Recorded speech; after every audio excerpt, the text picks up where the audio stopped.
Alright, so today I'm going to show you how to make a double-sided collar. I can speak English. So, just grab a collar. I need to put a rubber band around it. You probably don't need to do this because you probably don't have as garbage of a vise as I do. This vise is some teeny tiny vise I found at Fry's, I think, for like, I don't know, $7, something like that, years ago. And I've just used it because I don't know. I don't have a different option, so I guess this is what I'll use. So just face the collar straight up. I just kicked my tripod, tighten down the vise. That rubber band's probably dead at this point, but it's fine. It'll live for as long as it needs to live. Then just grab whatever drill bit fits inside your collar that you have that doesn't that when you you can put it in, and when you spin it, it won't cut up the threads. It's just whatever size barely fits in here, and that'll be good. So just drill through it for right now. So you punch through, and now all you gotta do is take your tap. This is you're gonna need to use a 8NC32 tap. Just put it in the same side so you can retap the holes that the side that might have gotten minorly screwed up by your drilling process. Mine still feels pretty good. Also, don't worry about the burn marks on my vise if you saw that. I totally wasn't trying to melt a sprocket to fit stuff into it. Totally not trying to make a smaller version of my double ratchet.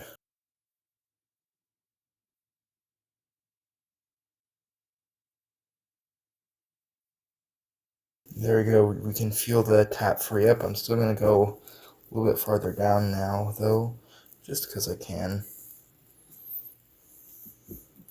Back out now. Should come out pretty easily. At this point, I'm just going to undo this bar. Oh, never mind. It is too hard for me to turn with my fingers.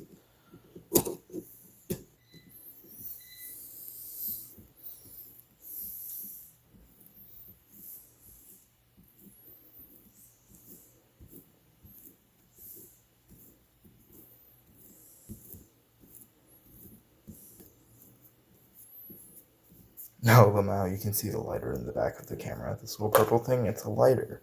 I was totally not trying to melt an axle through a, I think, 12-tooth sprocket? I don't know, I don't count the teeth on sprockets.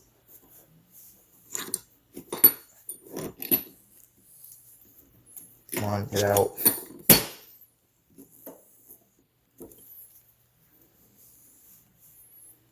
See, now this collar has two sides to it. Now I'm going to attempt to make a four-sided one. I have no idea if this is going to work. I've never done it before. I don't think it's going to work, but you know, I gotta try. I just gotta do it, man. Actually, let me at least test if these threads worked. So you can just grab a screw, put it in. And if you're wondering, what would I ever use a double-sided collar for? And you can see it's perfect. You may be wondering, what would I ever use a double-sided collar for? Well, I don't think a lot of people do this, but I instead of getting a sprocket and putting flaps on a sprocket, I put them on the collar instead by drilling a hole through the flaps.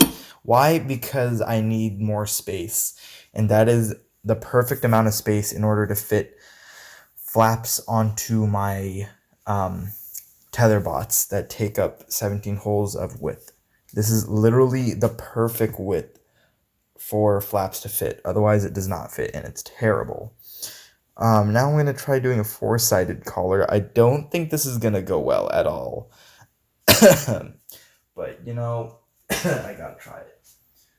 So right now I'm just kind of denting it so I have somewhere for my drill to grip onto.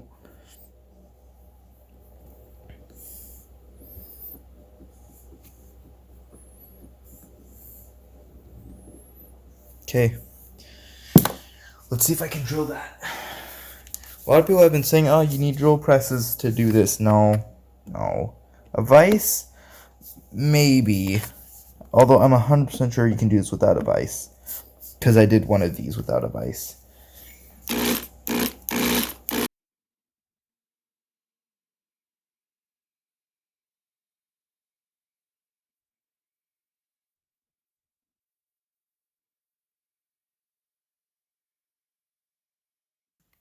There we go.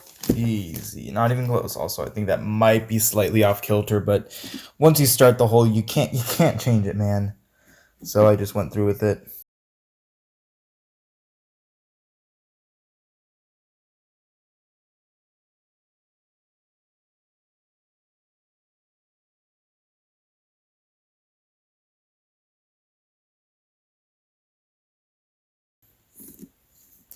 So remember to apply pressure when starting with your tap.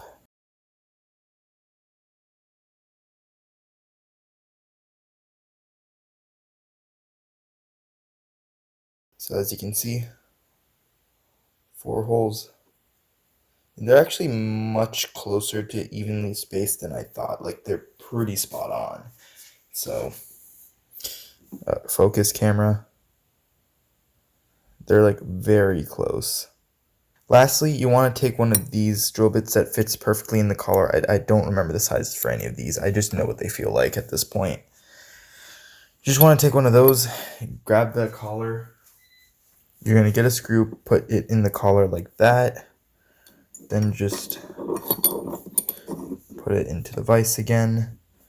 I don't know, this is basically just to prevent the collar from moving in places I don't want to. I don't really care if it does this because it won't be able to do that when I put the drill in.